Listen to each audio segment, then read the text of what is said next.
What's going on, everybody? It's Mr. Green, the Flip King, and like a pimp named Slickback, you gotta say the whole thing, man. You are now on another episode of the Flip Your Life podcast, where we're going to teach you about flipping your life to the maximum, to the roof, man. And when you listen, make sure you got your pen and your pad, man, because there's going to be so many things that's going to fly over your head the first time you listen. Run it back, have a deeper self-reflection, and look in the mirror and be 100 with yourself on this one. All right. So I have a guest here, a very, very special guest of mine, man. Divine timing is always crazy. Yeah. So this guy, I met him. We was instantly locked in. We have the same type of mind frame. And when you find your people, you find your people. Shout out to Texas. H-Town. H-Town in the building. You feel me? Yes, sir. My boy Tyler in the building. Yeah, man.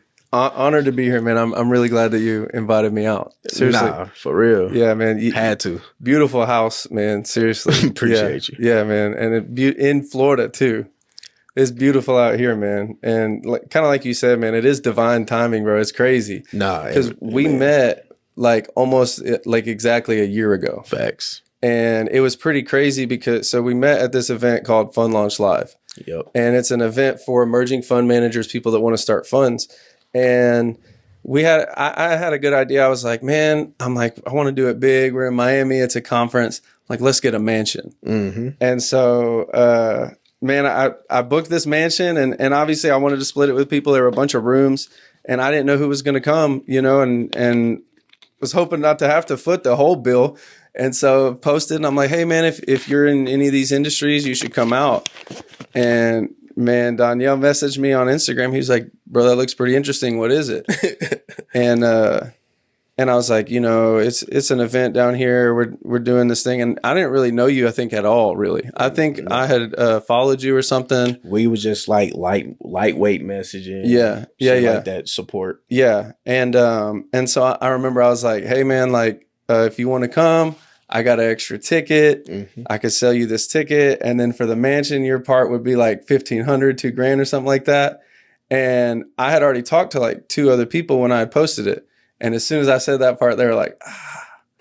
But I remember okay, I'll just send it. I doubt he's even going to come. And boom, you're like, all right, bro, where do I send it? I'm like, that's a real motherfucker right there, man. Because you had already made your mind up. Yeah, facts. And you could make it up quick. Yeah. And you were, and it did end up being a pretty crazy trip too. Nah, it was lit. We met a lot of really, really wealthy people and got pretty well connected too. No, for sure. Yeah. But for sure.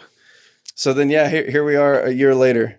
And I came down. So last year it was in Miami. Yep. And where were you living at the time? I was in Dallas. In Dallas? Yeah, okay. I was in Dallas. Okay. So you flew to Miami. Yep. Yeah. And then yeah, we had a good time. Facts. And then so this year the event was in Orlando. Yep. And now you live here in Orlando. Yeah. Facts. And man, so Danielle hit me up and was like, hey man, you want to do my podcast while you're down? Of course, man, And so yeah, and we've been in contact pretty much every other day, man, talking about the charts and just chopping it up and everything. Facts. When we be on the phone, man, conversations like we've been knowing each other forever. For real, bro. Yeah, we talk for hours, bro. It's crazy. That should be lit, man. It's crazy, when you find in the world by similar mindsets, because like attracts like, right? Right. When we moving in the same way, you inevitably gonna start to find your own tribe out in the world. Yeah. Now it's gonna be a lot of fucking weasels in this shit. Yeah. A shit ton of fucking weasels. Yep. But the real ones is always going to be the ones who shine the brightest. Exactly. And when you find your people, lock in with your people, this is what it's all about. It's about networking. It's about connections, because your connections can take you to the next level, or it can ruin your whole entire life. Yeah. Yeah. And who you connected with is your character, your morals, what you stand for, you don't be standing over here with them if that really don't fit who you is. Yeah. You need Yeah. to stand with who you fit in with. Yeah. Because you don't want to get pointed out like you one of the others. Because if you want to blend in with them, you're going to not look, you're going to be outed anyways. Because it's not a gray line in this shit. It's either on this side or it's that side. Everything is very clear. Yeah. Yeah. And think about it. Things ain't never been more clear in time and life than it is now. Right. But we know more shit now than we ever did before in any amount of history. Yeah. Maybe motherfuckers just know too much. Well, man, I think we're in a weird era where it's like when you see the government or you see a politician talking, it's like we're in this weird era where we hear it and we know it's bullshit, and then we just like, okay, well, I'll just accept it or whatever. They don't lie to us again, but yeah, and it's like, but the same thing too, right? Like if you see on social media, bro, you just see some guy. He's like, I've been doing this for 6 months, and he's just a Lambo and a private jet and this and that. Is like, man, but you have to be able to discern. Damn, you do got to be on point, because think about what he said. Most people wouldn't even think that deep. A couple months, private jet, whips. Right. Oh, he did it. It's the shiny object. Yeah, exactly. Yeah. Hop straight on. Yeah. Well, but you know, I think that it's not wrong. It's human nature. It's because, bro, it's people being impatient because they're seeing the end result. They're not understanding what it actually is and what they're going to have to do to get to that end result. They think it's going to be like this. Yeah. And kind of like we were talking about earlier, we hadn't mentioned it on here with the shiny object syndrome, but I think people they see the end result and they're impatient. They don't know how hard it was to get to these points in life. So we're going to talk about what we see and what we've experienced to get to a point of life. Would you say that you're in a very comfortable situation through what you learned? I'm in a more comfortable situation. Okay. I would say that I'm definitely comfortable at the moment. You know, and it's like, but there's levels to everything. It is. You know, you're never complacent. Right. Exactly. I guess that's what I'm trying to say. Yeah. You know, is like, as you level up, you get like bigger problems. Yeah. You know, and so it's like, but at the same time, they're the same problems. You know, just bigger, and so it can stress you out a little bit more. But man, at the same time, when you have a skill set, it's just something that you just fall right back to. Yeah. You know. Facts. So in a stressful environment, where we thinking about balancing stress, and that comes in the balance of doing everything else, because we are trying to perform at the maximum capability that we can without being drained, and still trying to live our life at the same time, taking care of family. Yeah. And then going. And when you think about it, the mental fortitude of a trader is, you do have to have something wrong with your ass. Because when you think about this shit, your mental fortitude, you damn near got to be crazy. Yeah. Because you have to stay in the level of whatever you got going on in life, because life does not stop. And then those nuances on how your days go and the information that you partake in, your routines that you do, your habits that you have. Then you sit down at a desk or you be on your phone. Yeah. And whatever you had going on builds into a ball. And when you looking at that chart and you click that button, whatever you had in that ball is about to come out on the charts. Right. And to make it through all of that shit, and you are able to be consistent to where you can maybe tune shit out. I think that's when you go to the breaking point. I think that's when you've mastered ability to mentally cut yourself off from the outside circumstances. Yeah. And how long do you think to get to that point as a seasoned trader, do you and just looking from where I'm at right now, and I'm still new in the game. For some reason, I feel like you're always going to have something that you do on the charts, but you just do it less. You don't just do it all the time like you used to. It might be small slip ups that you do and you correct. I'm thinking that's something with all traders, small and big. Yeah, man, I think it immediately makes me think back to sports, back to football. It's like, the game is still the same when you're playing in Little League as it is in the NFL. It's really not much changes, but the skill level, right, obviously changes a lot. And it's like, but as you're progressing, that's kind of what you're doing. A profitable trader would be seen as like an NFL player. It's like NFL players still mess up, but they're not really going to blow too many assignments. They're messing up a little bit on their technique. Yeah. They're never going to be perfect either, because it's all about performance. Yep. I was a long snapper, so for people that don't know what that is, it's like punts and field goals. I'm just throwing the ball. So it's pretty simple, it's pretty easy, but you have to be perfect. Like in the NFL, if you mess up one snap, you're done. You're cut. And so I think that kind of helped my psychology a lot going into trading too. Is like, man, because not only are you snapping, but you're snapping in front of the whole stadium. And if you mess up, man, everyone knows it's you. Yeah. And so I think some of that like bleeds over into the charts of like, none of my snaps, maybe a few of them every now and then, of course, but like none of them were perfect.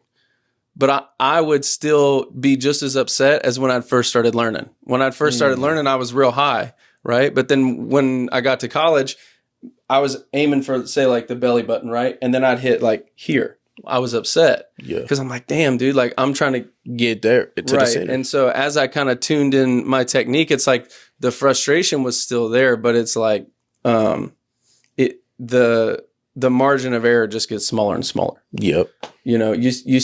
I'm sure, like, man, if someone's been trading more than like 3 months, like they already have or should have better habits than they did in month one. Yeah. If not, then they're probably not progressing. They probably shouldn't trade. Yeah. Facts.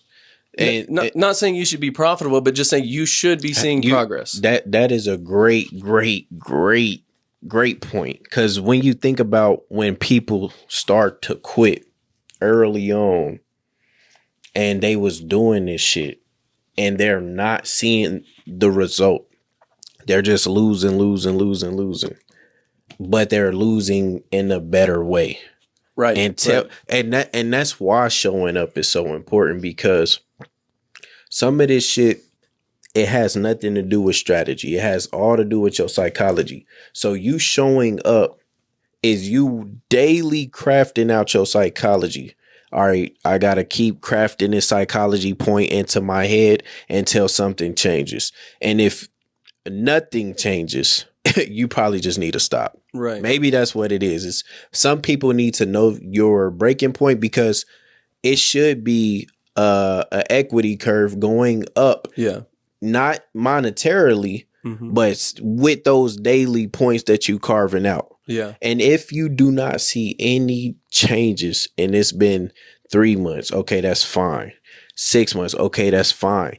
If you get to a point to where it's a year out and you're still doing the same things and you've changed your habits in life, I can't say just keep carving it out.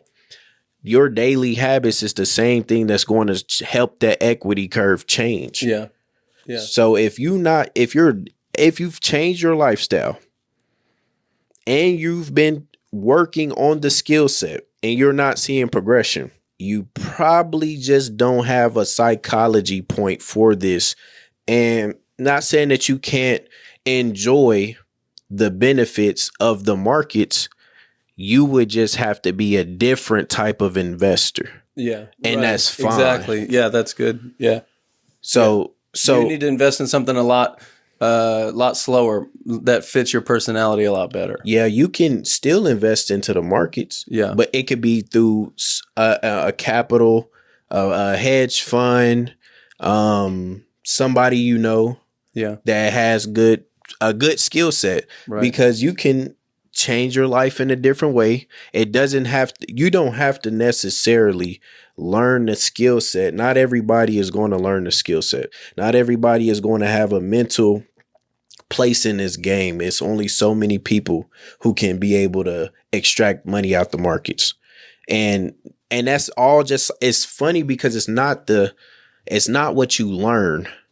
It's all about what's up here. Yeah. That dictates your outcome to the markets, because I can teach you from A through Z. But if it's something in your brain that constantly makes it to where you can't fulfill the outline, and you've been working on your psychology, or the psychology is still the same, then you're never going to make any money in this shit. Yeah. Well, I mean, that, or you need, like I said, I relate a lot of things to sports, and it's like, man, in sports, some kids are just born with it, right? Yeah. So some guys just have it. They're athletes, natural born, right? Other kids, not so much. But it doesn't mean that the kid has no chance. They need extra help. Like, I used to do pitching lessons when I was young. I was terrible at baseball. So they put me in pitching lessons so I could play something, you know? Yeah. And I got better and I improved. Yeah. But I wasn't getting any better on my own. My natural ability was already capped out. Yeah. You know, and I needed training, and I needed steps to follow. Yeah. So because I just didn't have it naturally like that to throw a baseball. And that makes sense on why, when you have coaches and mentors, that, okay, it's okay that you cannot do this by yourself. It's okay that you can't do it by yourself. Mm-hmm. A mentor can say something or show you something that completely drills it into your head when it would have never did it on your own. Right. You can get it. Yeah. Yeah. But yeah. It's going to take something. It always takes something, it's sacrifice. You know? Let me tell you. Yeah. You can get it. But how much are you willing to give to get it? Right. Right. It's this shit kind of funny. Because in a way, with entrepreneurship and investing, it's like going to the casino thinking you have a strategy. Mm-hmm. But the casino always wins. Right. If you can just continue to keep trying to get the code, like, fuck this shit. I've been in this casino my whole life. I should have learned some way to extrapolate this bread out of here. Yeah. And if you've been doing it so long and you have not cracked any code. So it makes me think of this situation, right? They talked about it at Fun Launch last year too, where, remember, they were running track and it was like the fastest mile. Yeah. And it was like, for, I don't remember the exact amount of years, but it was like a long time, like 20, 30 years, where no one could break the mile time. Yep. And someone finally broke the time, broke the world record for the fastest mile ever. Hadn't been broken in 20 years. 2 weeks later, someone else broke it. And then more. And then more. Yep. And it's like, because sometimes sometimes you'll have mental barriers that will hold you back that you don't know are there. Yeah. But when you see other people doing it and you see them doing it with ease, you start to be able to formulate, okay, this is possible. I can do this if I put a little bit more focus and discipline and time into it. If I want it. Right. If you want it. If you want it. Yeah. And so that's the whole blueprint right there. Like you said, honestly, the strategy does not matter. How bad do you want that shit? Find something that you can do and measure your progress. If you're not getting better, you probably shouldn't do it, or you should get a trainer to help you, because you're probably just not built like that. And that's the thing. If you want it, you can have it. If you want it that bad, you would invest to get better. Right. And it's like, say that you are struggling and you're not seeing progress after a year. You can just keep trying. If you want it that bad, that's what you're going to have to sacrifice. 5 to 10 years, maybe. You could do it all on your own. Yeah, you can. You can, but you're gonna have to trade something off for that. Yeah. You know? And yeah, that's really just how it is, man. Damn. I guess that goes into another thing, is about, it is a real trade-off, and be realistic with yourself. Are you willing It's a marriage. Are you willing to 100% commit through blown accounts, through no financial backing, through the cold, through the rain, through the snow, through the sleet, through the hail? Are you willing to go through all that? Not 1 year, not 2 years, not 3 years, not 4 years, not 5 years, not 6 years, not 7 years, not 8 years, not 9 years, not 10 years, not 12. Yeah. What are you willing to go through all that? No, I'm talking about you're going through all of that for that amount of time. And then boom, 13th year, it popped off for you. Yeah. And that's the thing about the universe is it's always the hardest right before your breakthrough. Yeah. You know, it's going to test you. The universe will test you to see if you're ready for it, man. And if you fail the test, you're going to have to keep taking the same test till you pass it. If you want it. If you want it, they going to make you do this. Okay, that's why I said it's all a game. You're going to fail the mission over and over. It's going to say mission failed. Yeah. It's just like if you've ever played video games and you was getting your ass handed to you on whatever level. Yeah. But you finally pushed through that level. And sometimes you had to go to the internet to figure out how to get through those levels, which is the same thing as getting a fucking mentor to tell you, or a coach or a spiritual guide or something. Give you fucking something that points you in the right direction. And because like, for example, I started like a smaller trade group like a couple months back, right? And these guys were already trading. They'd been trading for a couple years, right? Yeah. And it's basically just repeatable strategies is what the group's based on. It's the same setup over and over, and we're just taking that and getting better at that. And so it was just 3 guys. It was a small group, and I was having them just trade the system all on their own, right? They were just learning it, and then we would talk about it. If they had any questions, they'd reach out to me. And then, and everyone was struggling, right? Everyone was like, this. And then we got into the second half of it. And now the second half of it was all about accountability. I said, every week, I'm going to open your account. We're going to look at what you did, and we're going to check. And it's like points. However, you get a grade, right? If you followed exactly what you were supposed to do and you lost all your trades, you still got 100. Right. And 2 of the 3 guys took a challenge, both passed it as soon as we got to the accountability phase. And they were struggling before.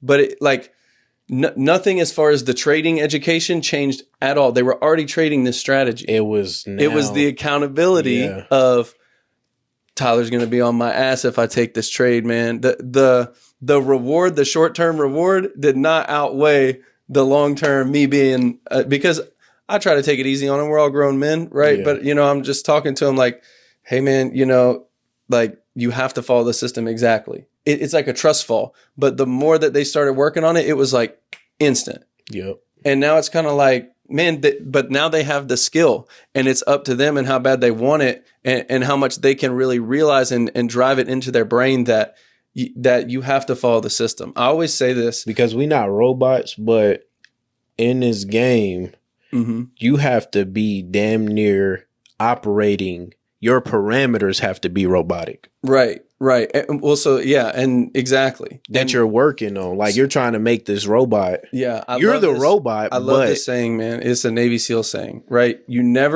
can never rise to the occasion. You can only fall to the level of your training. Yep. Right. And so it's like if you try to force a trade or if you try to outsmart the market, you're going to get punished for it. Yep. But if you have a system that works and it's been tested, you have data on it. Yeah. You can just trade that exactly as it is. But if you can't follow it exactly as it is and you start doing other stuff, it's not going to work out. And then that's funny because usually the shit that falls outside of the trading plan was you not being disciplined in another area. Yeah. So like you clean up something in your daily life, then you come to the charts and gradually you start noticing like, damn, I haven't deviated from the plan in about 2 weeks, 3 weeks. Yeah. But then that's when it comes, kind of like I said, that it's going to get real hard right before your breakthrough. Yep. And so you'll be doing good. And then, man, you'll have that temptation of, okay, I want to do this on the charts. Yep. Or you'll start formulating those ideas where you're like, okay, if I just did this and I just risked like half of it right now, you know what I mean? Yeah. And so, but I think that inside of the confines of your system, that's okay. Yeah. But for me, where you start getting into dangerous waters is when you step outside the system. Yeah. That's why I love that Navy SEAL saying, because it's like, bro, it takes the thinking out of it completely. You're defaulting. I call it microwave instructions, right? Like if you look at a bag of ramen or something, they're pretty easy to follow. Yeah. Take the bag off. Put it in the bowl. Put water in the bowl. Yep. I want my trading to be like that. Yeah, and right, simple. Yes, yeah. I don't want it to have to be like I'm a chef and I'm whipping it up and I'm adding a random amount of seasoning and I got to eyeball it and this and that, bro. I want it to be okay. I need a 1/4 teaspoon of salt. Dump. I need 1/2 pound of chicken. You know what I'm saying? Yeah. I think that structure, maybe not everyone has structure like that, but for me, that's what works best. Yeah. Is having that structure and having a repeatable system that I can follow. Yeah, my management, some trades look a little bit better than others. Some have a little more context than others, but I'm still trading my exact same setup. Yeah. The same level that I'm getting in at doesn't change. Stop loss doesn't change. A repeatable, consistent daily measure and the amount of errors that you making, you have to see it get smaller. Mm-hmm. You have to constantly chop down on those errors, because when you know your system works, the system is put in place to protect you. Right. So you're punishing yourself the moment you deviate from the system, from your plan, whatever your system and plan is. It was invented for a reason. Right. Maybe to simplify the idea, it's like bumpers when you're bowling. Why would you let them down? Why would, and that's kind of the point where I had to get to, is like, man, I had to get slapped on the wrist so many times where it's like, okay, why would I want to step outside of this system? And it's because the short term, it feels like there's a reward on the short term. Yeah. Right. And because sometimes there is, but when you've done it long enough, you start to realize that it's not working on the long term. No. You know, like I may step outside of my system sometimes and make a really good trade. And honestly, that's the most dangerous thing to my trading. Because now 100%, that's been the most dangerous thing, man, is when I've made a lot of money on a trade that's outside of my system. Yep. Because then I start trusting that, oh, I'm so good at trading, I could just step outside of my system. And then I lose more than I made on that trade. Yeah. Because in the short term, it was great. But on the long term, I got slapped because I had not calculated all that risk. Yep. You get high. Yeah. You get high off this shit. So it's like the money will blind you, or the gains will blind you. Yeah. In a way to where you are going to have to fight. If you even conscious, it's crazy. If you're even conscious in the moment, because sometimes you might go out of consciousness, and now you go to the markets with no consciousness no more. Mm-hmm. And that's when all the mistakes start to happen. So if you are even in consciousness, when you take a big win, when you take a win, a loss, everything has to be analyzed. Because the moment that we step outside of this shit, we got to calculate that fuck up into the good data. We are fucking up the data that we're trying to prolong and have. So you showing up doing the right things in the markets every fucking day, or don't do nothing. Because if you don't do nothing, I still feel like that's a decent day. Right. You don't need to lose money. you don't need to lose money. Like, yeah, that's another thing. Day trading is more that I'm seeing. People want to be in the markets every single day. Yeah. Every single day, when your mindset is not built for you to be in the markets every single day. Right. Some people, the data is so extreme that they may be a 1-day trader, a 2-day trader in order to achieve profitability. Yeah.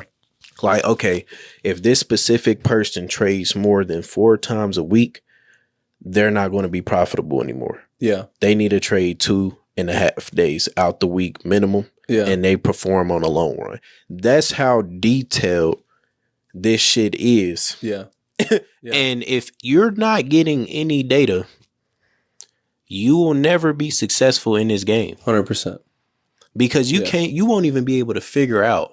Well, I think that's what most people do. And I think that's why most people don't get to the data, is because they start trading a system and they're like, wow, this is awesome. I'm doing really great. And then they hit a brick wall. Yeah. And they're like, man, I'm really struggling right now. And then they change to another system. Yeah. And it's like, it's that feedback loop. They're like, wow, this system's working pretty good.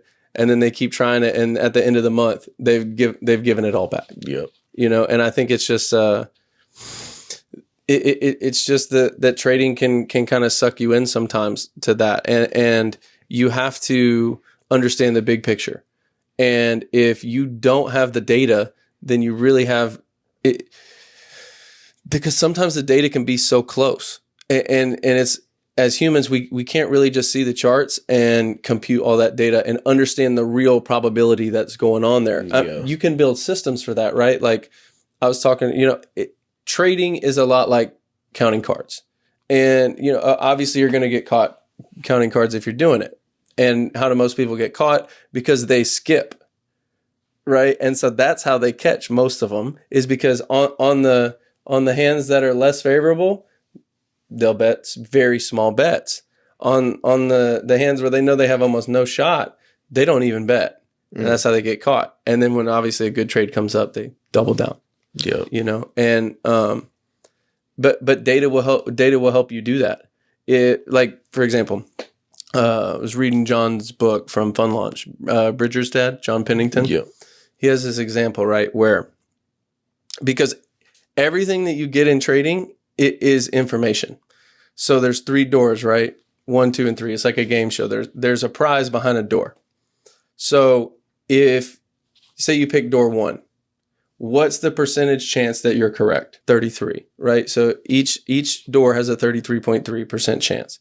And so now say I'm the game show host and I eliminate door 3. So say you pick door 1, I eliminate door 3.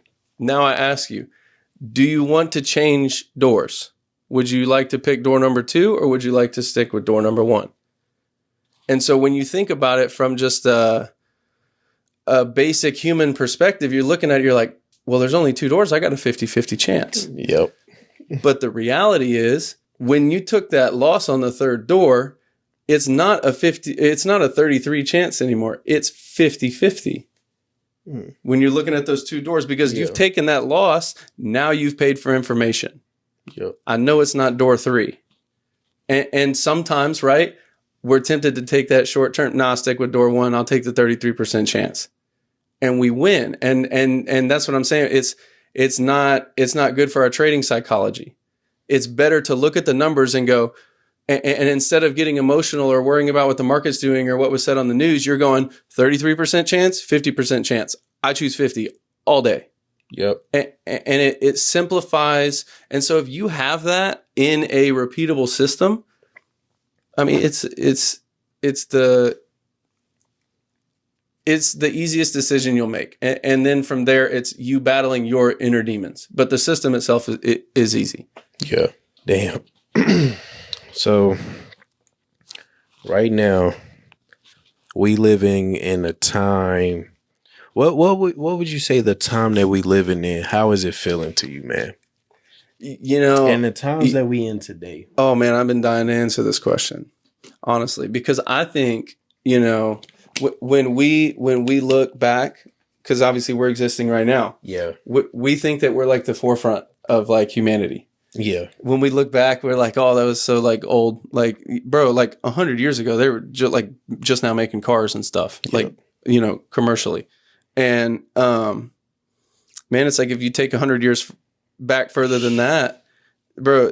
And then, so if you put where we're at now, imagine 100 years from now. I know. Imagine 1,000 years.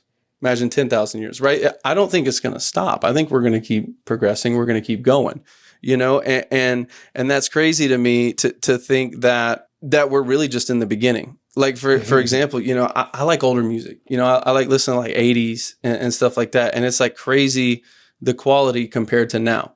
And when it's like, when you look at these guys, right, like, you know, 70s, 80s, 90s, they only had like one guy to model themselves off of. Some boring dude in the 40s, you know what I'm saying? Or in the 50s.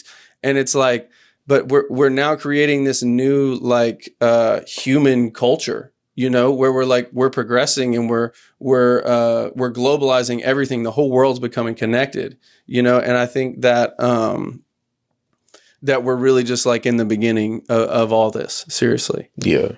So if we in the beginning and we've already seen how fast time has happened just in our lifetime. Like, I feel like, honestly, we done seen so much shit, and it's because of our connection now that we have. Right. So now we seeing 100 million times the shit that anybody else was seeing. Right. Right. Motherfuckers had newspapers at a point in time. They didn't. Motherfuckers had radios at a point in time. Right. Now, hold on. Let me. I be thinking. Let me run it back because I'm cussing like a motherfucker on this bitch. I'm trying not to get demonetized. YouTube, don't demonetize. The censorship that we going through. Yeah. And in our progression right now that we living through right now. It's all about information, as you can see. We bloodthirsty for information. Yeah. Yeah. And I think that's just how it's been. And that's how we continue to progress in the first place. It's because we just want to know. We just want to know shit. We just want to sometimes information. Well, because information brings probability. Yeah. Right. Like Google and Facebook. That's why they've gotten so big, is because they're selling information. Yeah. And they're selling good quality information. And Facebook takes that and goes, what is the percentage chance that this person will use our app if we send them this ad? And they know you. And that's what I'm saying. And so the same thing, right? Facebook, Google, they're all running a trade on us. Yeah. They have a simple setup that they use that's backed by data, and they run it over and over and over again. And that's how they make money. Is tweak it a little more. Right. You have to optimize. Definitely. They're like, what works right now won't work forever. We can do it easier. Yeah. And then, you know what's so crazy? It's so deep that they know on a probability standpoint how this is shaping their mind to target your ass again. Yeah. They like, listen, well, and it's in about a few years, they're going to know about this. So by that time, we've already integrated a new system that's going to start working off that old system that they think they just learned about. Exactly. That won't even matter. We still got you on a different back end. Yeah, man. And I think it's like I was saying, it's the same as trading, where it's complex, right? Everything's always changing. It's always something different. And you learn the skill set, and then it's easy to pivot. If something's not working right now, you optimize it, you go in, you fix it, and then you redeploy it. Yep. Same thing with like Google and Facebook, right? As laws are changing, as things are becoming a little bit harder for them to do that, they're still running their businesses at a very high level. They're just they're going in, they're tweaking something, they're optimizing it, and then they're putting it back out there. And then they done did so much information digging. They made their life easier to redeploy again. Yeah. The more you tweak and understand this shit, the easier it is for you to adjust in adjusting conditions. Yeah. Yeah. Because now we done seen the market during this time, during that time, we done been in the market so long, we done seen a lot go on. This is a game of speculation as well. Yeah. Yeah. So whether you like it or not, your beliefs are your trades. Yeah. They will reflect. If you believe in a certain stock and you have capital to invest in it, you're going to do that if you're a logical thinker. You're going to, I believe in this stock 100%. I'm behind it. I know it's going to do gains. Yeah. You got available, disposable income to toss at it. And you believe in it so much, but you don't invest in it. What does that mean? What does that mean for you? If you know you got a way, you believe in it so much, but you're not willing to bet on your belief. And it's the same exact way that it is in the markets now. Mm-hmm. We are betting on shit, I think gold gonna go to 3K. Yeah. So what I'm gonna do? Keep trying to buy it up into 3K. Yeah. And it's a belief system. And it's another person on the opposite side of that belief system saying, gold can't sustain this shit. Mm-hmm. They gotta drop it. Right. We gotta do a fat ass retracement. We gotta do a big ass retracement so I can catch it going back up. So I'm thinking sales all the way down to whatever, because his belief is that if this happens, then this is going to affect the gold price. Yeah. So it's not just it's all your psychology and it's your belief system. That's what I'm saying. It's your whole life. Yeah. Determines on what type of money you about to make. Yeah. What do you believe in? Where did you grow up at? Mm-hmm. Who's your mama? Right. Yeah. What's your daddy's impulses? Yeah. What does your dad do? Right. Every drip composes the trader. Yeah. The moment they come to this shit, they can have the best system. Mm-hmm. And they will not be able to follow it. They will follow the best system that they've created for them. Yeah. You can give them something and they still gonna remix it because of their personality. And you gonna wonder like, damn, I gave you this system. And they're like, that later down the line, I realized that I could just do this and this happens. Man, and it's funny that you say that because like, man, I remember one thing, I was, talking about what my mom was saying earlier, but like, man, another thing that she always told me was like, you have short-term sacrifice, long-term gain. That needs to be your focus, because if and then you can kind of gauge that in your own life. Be like, what am I sacrificing right now? Yep. To gain in the future.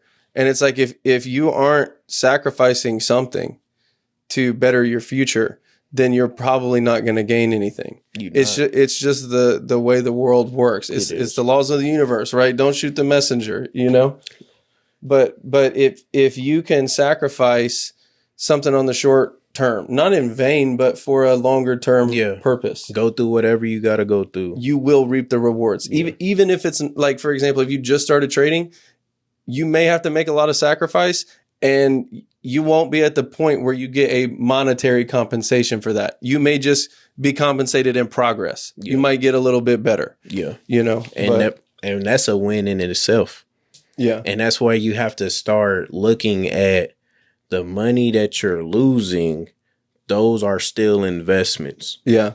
You are still an investor no matter what. So if you come to the markets and you losing money, it is a learning lesson it's just a learning lesson. It's a fee. Yeah. This shit is an expensive sport. Yeah. Nobody said it was going to be cheap. I want $100,000 days. Yeah. Yeah, I'll show up to the market one day. I'll get $100,000 days, and you have been trading the same exact risk for the longest amount of time. Yeah, you're not trying to gradually hit that goal. Yeah. Do you really, really, really want those 100K days? Because to get 100K days, it's gonna take you to have some 100K losses, maybe. Yeah. You might need a couple $100,000 lost. Well, and it's how you process those losses, because it's really hard. And like, yeah, man, everything you go through like leads to it, but it's like, it's really, really hard to process a loss and see it as a win. Yeah. And like, man, I feel like it is. I feel like I gained part of that skill in college, bro. My senior year, we went 0-11, bro. We broke a college record. Damn. We were terrible. And I mean, I can't complain too much. I was a long snapper. I got a lot of playing time, but I feel like it's hard, bro, knowing that you're about to get smacked and you're going out there to play anyway, and give it your best. And that was tough, but I think it built like thicker skin, and it built like, okay, if I can suck it up and be okay through this situation, like I know I'll be better for it. And so I had to make that sacrifice, which, I didn't really know was like going to help me in this aspect at the time. but as time's progressed, I've kind of seen how I really learned how to handle a lot of that frustration, bro, because like, imagine taking 12 losses in a row in trading, bro. You're like, fuck, bro. Yeah, But imagine if facts. you spread that out over 4 months, and you got school going on and you got like life going on, and this and that and the third. And it's like, that's a lot of pressure, man. But when you go through scenarios like that, and you stay faithful to what you want to do, I think that's where you reap the largest rewards. Yeah, you you do gotta go through the learning curve of trading with your daily life. Right. The whole shit come with it. And that's where the sacrificing part come in. Yeah. I know people who say, man, I want to do this shit, man. I just don't got the time. But then if I was to take just to look a overhead view of your life, and I see that, I wonder what their Saturday looks like. yeah, what do your Saturday look? What do you get? What does your Sunday morning look like? You work for 8 hours. Yeah. You get a couple hours every day Right. to block in something. Right. What does your 5 p.m. to 9 p.m. look like? How much doing? Netflix are you watching? How many video games you playing? What you doing on your breaks? Right. What you doing? Right. Yeah. And then the buildup of that, because it is a compound effect that plays out in every aspect of your life. And that is tailoring into being in alignment. Yeah. And when you are in alignment, that's when everything is happening the right way. You in the flow state. All right, cool. This is going. All it is maintaining that balance. How do you get to that balance? Who knows how long it's going to take for you to get to that balance, because everybody is different. Everybody came up different. Yeah. We had different backgrounds. Right. And man, it reminds me of this one guy that I helped. And I really mentored him for a while. Good dude, man. He used to be an airline pilot. And I feel like, when I had taught him more of like a smart money concepts method, right? Just something simple for him. And it is a little more open-ended, so it was a little bit harder for him to do it. And kind of like I was saying with the stuff with the system. When I gave him a system, he could follow it better because he could relate it to being an airline pilot. Because in airline school, they were basically telling him, if you press one wrong button, like, people can die. You could get people killed. And so he had already ingrained that psychology into him of like, okay, like, I cannot, even if I'm freaking out, because like that was the big thing. You're not just going to randomly hit a button, but if the plane starts going down and you start freaking out and you start hitting buttons, you could hit the wrong thing. People can die, and so I think it was a bit easier for him to grasp a system because it's like a checklist, and it's like, that's what airline pilots have. They have just steps that they follow for their, job. Nah, that's actually a hell of a market wizards type of story. Because when you think about it, he is going to have everybody is like their own character in the trading game, and your character has these special powers. Like everybody, Sonic probably do a little move. If whoever got a move out there to where you push it, they special move. That's your trading edge. Yeah. So his trading edge came from a different aspect of his life. And your trading edge is going to come from an aspect. Yeah. That's and it's up to you. Yeah, I agree 100%. How do I find my superpower, Mr. Green? You have to work on it. Yeah. You have to look. It's looking for you, but are you looking for it? Yeah. Because you might have found it, but you don't know you found it. It might have popped up like, okay, this might be something. Yeah. But then you disregard it. That's tough, man, because it's deep work, It is. Like I remember one time in college, just, real cordial with this guy. I was just talking to him in the hallway saying, what's up? And we started talking about like leadership and stuff. And he was like, yeah, man, like, what are you good at? Like, what are your skills? And this is like the first time anyone had really ever asked me that, because I feel like in college, man, a lot of my identity was just, I'm a football player, I like football. but it kind of hit me. I'm like, and at first my thought process was real elementary. I'm like, well, I'm not that good at math, but I'm pretty good at like English and history. And it's like, but it started there.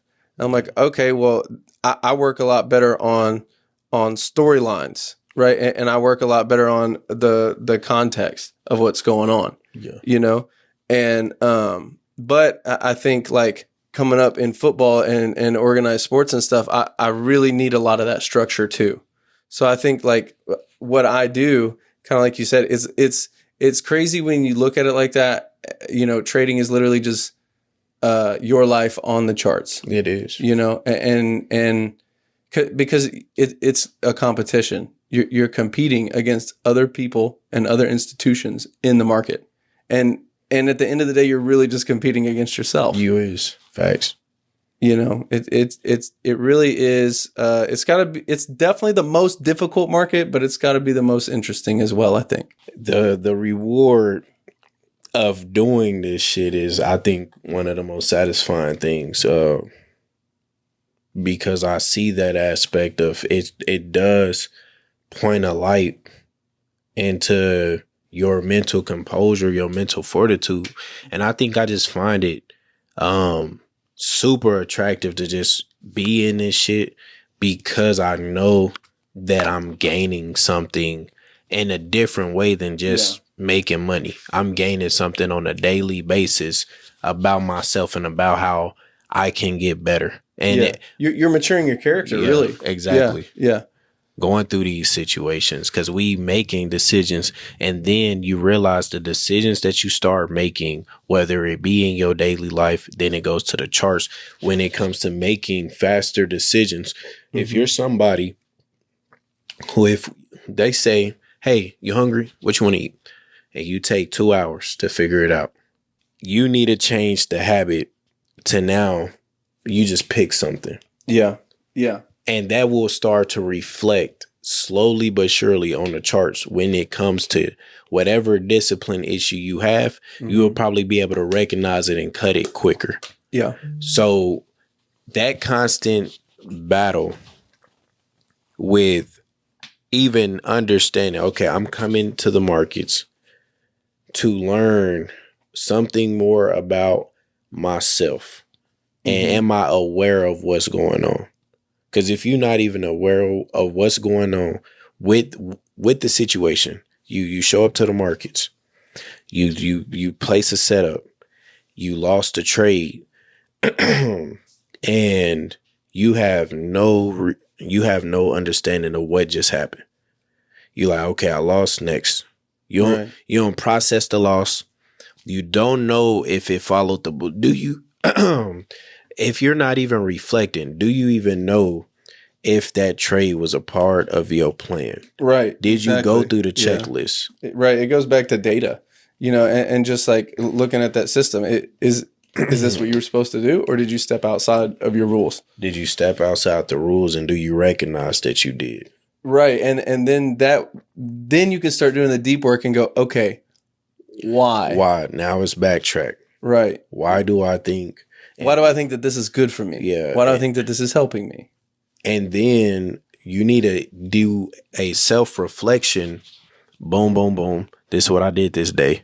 Because you do have to compare data.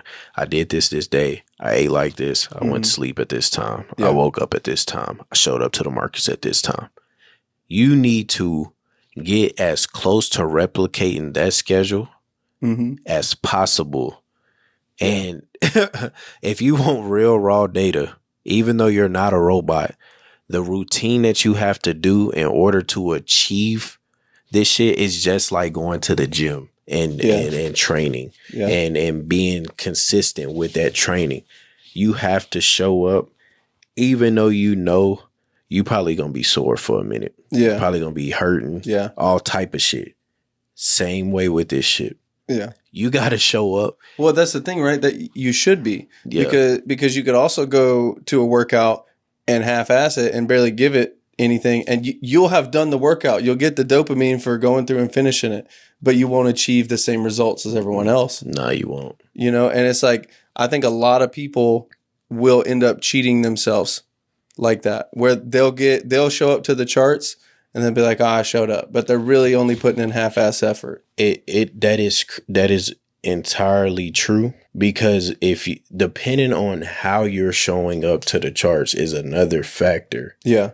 On the data that you're going to produce, because you might try to trade at a workstation, and that's not the proper thing, because now you in the middle of placing a trade. Somebody over here needs your attention. You just entered wrong because you're doing something. Get in a trade. You go do what you do. You already deviated from your plan just off the break of focus. Right. When it's interesting that we understand the pressures of this game, the pressures that can come, and people still treat it so loosely. Like, okay, I'm gonna show up to the market. I'm gonna have hella people in my house, family members jumping in and out. Hey, what's going on, man? What you doing in here? Was that shit you be posting? Right. And out your shit, asking questions, breaking your focus. That your environment is going to dictate the success that you can achieve in the markets. Because, and this is interesting, because everybody's situation is going to be different. And that goes into the sacrifices that, are you willing to make these sacrifices? Because if your way to become profitable is for you to take your laptop and go to a library or go to somewhere where you can have peace to trade at. If you have to wake up at 5 a.m. just so you can get there, just so you can be in that environment, so you can have silence, because maybe your house is too chaotic. You got too much shit going on. Motherfuckers arguing, loud neighbors, whatever the case may be. If that is what you have to do, would you still become a trader? Right. Yeah, man. And I think like it goes back to kind of like what you were saying. How bad do you want it? How much you willing to sacrifice, And like, I remember one of my first goals in trading was like, man, I really just, as soon as I found it, I fell in love with it. You know, I feel like that's how it is with most traders, and it's like, and I was like, man, if I could just make like a decent salary, if I could make 50 grand a year doing this for the rest of my life, would I do this? And I was like, yeah, I'd still do it, because I'm not just limited to that, right? I could do that among other things. Yeah. But if this never turned into the biggest, greatest thing ever, would I still enjoy it? Would I still say that it would have been worthwhile? And I kind of pondered on that question. I was like, yeah. I'm like, this is what I want to do. And and it's like, I exceeded my own expectations. Yeah. But when I became comfortable with that thought of like burn the ships, that like, this is what I want to do and I'm going to do it. And when you make your mind up like that, that's when you half-ass it, that's when it offends you. Yep. And you're like, man, I'm doing myself a disservice. This is something I say I really want, but are my actions going to reflect that? And I think it comes down to making your mind up and saying, okay, I either want this and I'm going to have to make some sacrifices, or I don't, and I should probably just move on to something else in my life would be easier. Yeah. And that's another way, because they say that you shouldn't do this shit for survival. Right. They say it like, if you're going to trade, this shouldn't be what you're trying to rely on. Yeah. For that reason, because they already know that you're probably not going to make it in this shit. So you should definitely not put all your eggs in one basket. Yeah. Because if you do that shit, you have to be okay with like, it's not going to be pretty. Yeah. And I don't think people realize like the level of competition. Like, man, I used to do it. I really hit me. I used to do jujitsu, and I'd never done any like fighting sport in my life. And I was a white belt. Like, it's like the beginning. It's like white, blue, purple, brown, and black, right? But obviously everyone knows black belt. And man, I was wrestling with a lot of the white belts for like a while. They don't let you wrestle with any black belts until you've been there for like four or 5 months, And so I was rolling with a couple guys, and I'm like, hey man, I'm pretty good at this jiu-jitsu stuff, Yeah. Like I started getting a lot of confidence. And then I'm telling you, the first time I got to roll with the black belt, it was a guy half my size, bro. And it showed he tossed me, bro. Yeah. He tossed me. And it was because he had more experience. And he had, think about, bro, it takes almost like 8 to 10 years to get a black belt. Yep, that's commitment. And when I started thinking about it, I'm like, that's the level of competition.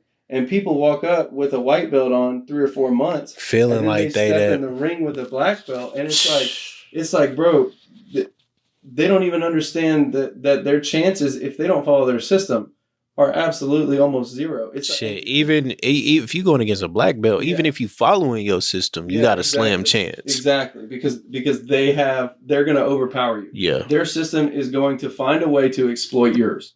Yep. That is what I really started learning in jiu-jitsu, is like there's even different styles, right? One like people have certain positions that they like one's a spider guard, right? And people learn different techniques out of that, and they learn their own unique skills like around that, like, and there's just so many parallels. I stopped doing it because it was tearing my knees up, but gosh, it's so fun, man. But there's so many parallels in it because it's just a reflection of it. It's time and work and discipline, and you're just building a system each day. You're learning something each day. And the cool part about jiu-jitsu and how it's so much like trading is because you never truly master it. Yeah. Right. So even that's just the life part. There's always a bigger dog. Yeah. And it's like you may be the top white belt, but then as soon as you move up to blue, now you're the lowest blue belt. You're the lowest rank. And I think it's the same in trading. And like I was saying, you should see that progress. Now, if you're a white belt, after 6 months, you shouldn't be able to beat a black belt, most likely. Right? You might get lucky every now and then, but you probably don't have a system that's going to be able to beat the black belts. And that's another thing. It's like you're a white belt. Mm-hmm.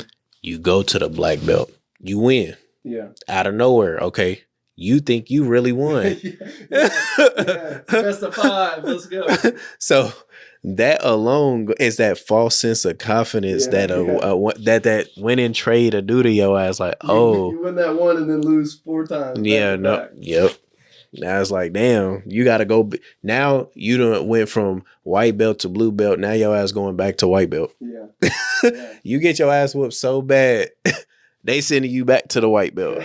No, fuck that. Give me your belt. If you fuck, but it's part of it too, because part of jiu-jitsu, and it doesn't matter if you're the best or if you're the worst, man.